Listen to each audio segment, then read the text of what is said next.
আলাইকুম, সবাই ভালো আছেন? দেখতেই পাচ্ছেন এখানে কত মুরগি, দেখতেই পাচ্ছেন হয়তো এখানে কত মুরগি।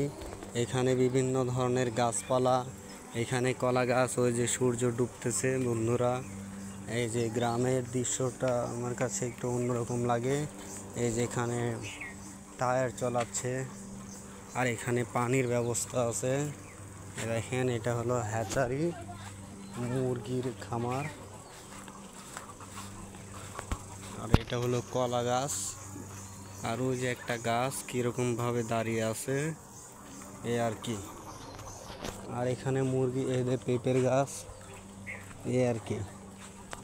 এটা হলো কলা গাছ লাগিয়েছে, এই যে কলা ধরেছে। এই কলা এত বড় হয়ে যাবে। মুরগি,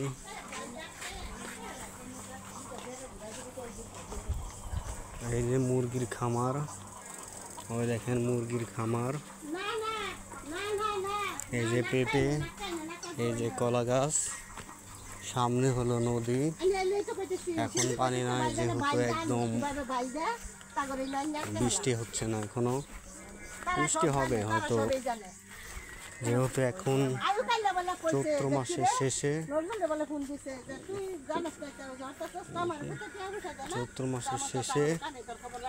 সেহেতু বৃষ্টি হতেও পারে, যেহেতু সামনে বৈশাখ মাস। এই যে দেখেন কত সুন্দর সুন্দর ফুল। দেখেন একটা কাঠের সেতু, এটা কাঠের ব্রিজ। এই যে ফুল, এই যে একজন শুয়ে আছে, হয়তো মাথায় সমস্যা হতে পারে, শুয়ে আছে।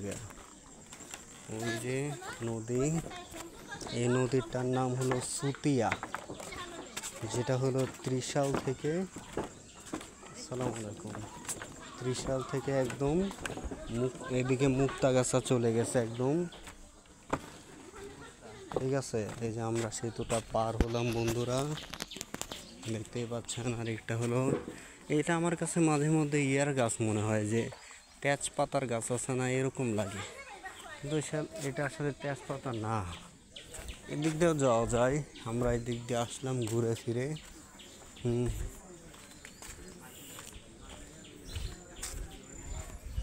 এই যে আরো কলা গাছ, এখানে বেশিরভাগই কলার গাছ,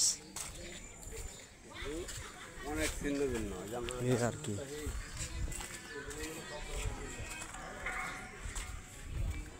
এই যে কলার গাছ,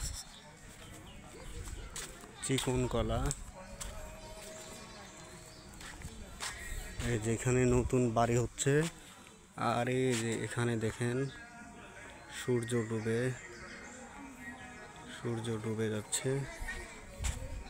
সামনে একটা বাজার, এই বাজারের নাম হলো বলে টাঙ্কির বাজার, সামনে গিয়ে দেখাচ্ছি। এই দেখেন কাঁঠাল গাছ, এখানে কাঁঠাল ধরে আছে বড়। ঈদের তৃতীয় দিনেও হাট বাজার বসেছে, যেহেতু ঈদ 3 দিন থাকে, তার মানে আজকেই শেষ। যেখানে কাঁচা সবজি বিক্রি করতেছে, কাঁচা সবজি, কলা, ভেন্ডি, এই আর কি। আর এদিকে এখন মাছ খাচ্ছে না মানুষ, এখানে পুঁই শাক আছে, এখানে লাউ আছে, এই আর কি।